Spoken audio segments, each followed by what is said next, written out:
দিন দিন খরচ বেড়ে যাচ্ছে, কি করবেন? একটু দুশ্চিন্তায় আছেন? আমি বলতেছি দুশ্চিন্তায় না থেকে একটু চিন্তা করুন কি করা যায়, কিভাবে আয় বাড়ানো যায়। কারণ খরচ বেড়ে যাচ্ছে, খরচ বেড়ে যাওয়া এটা স্বাভাবিক, এটা আপনার কন্ট্রোলে নাই, আপনার নিয়ন্ত্রণে নাই, ঠিক আছে? কিন্তু আয় বাড়ানো এটা সম্পূর্ণ আপনার নিয়ন্ত্রণে। সুতরাং আপনি এমন জিনিস নিয়ে চিন্তা করেন না যেটা আপনার নিয়ন্ত্রণে নাই, আপনি এমন জিনিস নিয়ে চিন্তা করেন যেটা আপনার নিয়ন্ত্রণে আছে। তো সামনে 2025 সাল, 2025 সাল চলে আসছে। আপনি কাউকে কমপ্লেন না করে আপনি নিজের দায়িত্ব নিয়ে আপনার আয় বাড়ান, ঠিক আছে? আপনার পরিবারের জন্য আপনি আয় বাড়ান।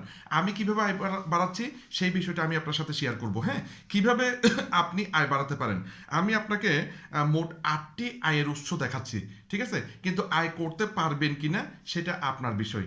হ্যাঁ, যদি আপনি সময় দেন, যদি কাজটি আপনি শিখেন, যদি আপনি নিজে দক্ষ হন, তাহলে আপনি আয় বাড়াতে পারবেন।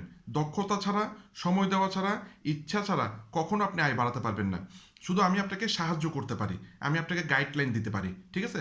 বাকি সব কিছু আপনার হাতে। তো আমি চাই 2025 সালে আপনি এই 8টি উপায়ে চাইলে আয় করতে পারবেন, ঠিক আছে? প্রথম যে বিষয়টা সেটা হচ্ছে আপনি যেটা করতেছেন। আপনি যদি বর্তমানে চাকরি করেন, বা যত বর্তমানে ব্যবসা করতেছেন, বা বর্তমানে বিদেশে কিছু একটা করতেছেন, মানে আপনি যাই করেন এটার মাধ্যমে আপনার আয় আসতেছে। আমার বক্তব্য হচ্ছে এটা বন্ধ করেন না। যত টাকায় আয় আসুক এটা বন্ধ করেন না, এটা আয় করার একটি উৎস। এটা হচ্ছে 1 নাম্বার।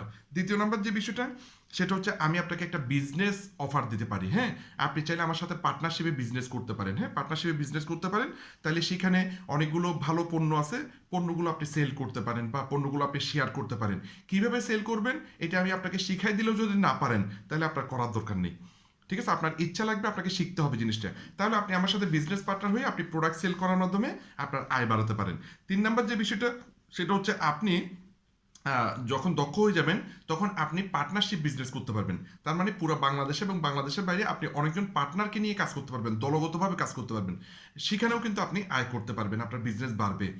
4 নাম্বার যে পদক্ষেপ সেটা হচ্ছে আপনি ইউটিউব বা ফেসবুকের মাধ্যমে, মানে সোশ্যাল মিডিয়ার মাধ্যমে আপনি চাইলে আয় বাড়াতে পারেন। আজকে শুরু করেন না, যেটা পারেন, আপনার যে দক্ষতা আছে সেটা নিয়ে আজকে শুরু করেন। ইউটিউব একটু ভালো মতো শিখে করেন। অবশ্যই দেখবেন যে 6 মাস 1 বছর মধ্যে আপনার আয় করা শুরু হয়ে যাবে, ঠিক আছে? আপনি যদি প্রফেশনালি করতে পারেন, হ্যাঁ, তাহলে এটা একটা অপশন হতে পারে। হ্যাঁ, এরপর যে বিষয়টা 5 নাম্বার অপশনটা সেটা হচ্ছে আপনি যে অতিরিক্ত আয় করতেছেন সেটা আপনি বিনিয়োগ করেন। বিনিয়োগ করার মাধ্যমে আপনার আয় বাড়াতে পারেন। আপনি এমন জায়গায় বিনিয়োগ করেন যেখানে টাকা আসবে, তার মানে আপনার আয় বাড়বে। এই 5টি উপায়ে আপনি আয় বাড়াতে পারবেন। এরপরও 3টি উপায় আছে, যে 3টি উপায় আপনি দক্ষ হলে করতে পারবেন। 1 নাম্বার হচ্ছে অ্যাফিলিয়েট মার্কেটিং, যদি আপনি দক্ষ থাকেন। 2য় নাম্বার হচ্ছে ডিজিটাল প্রোডাক্ট যদি আপনি ক্রিয়েট করতে পারেন। আর 3 নাম্বার হচ্ছে আপনি যদি নিজেকে ট্রেনার হিসেবে তৈরি করতে পারেন, তাহলে আপনি আয় বাড়াতে পারবেন। ভিডিওটি ভালো লাগলে শেয়ার করবেন। ধন্যবাদ।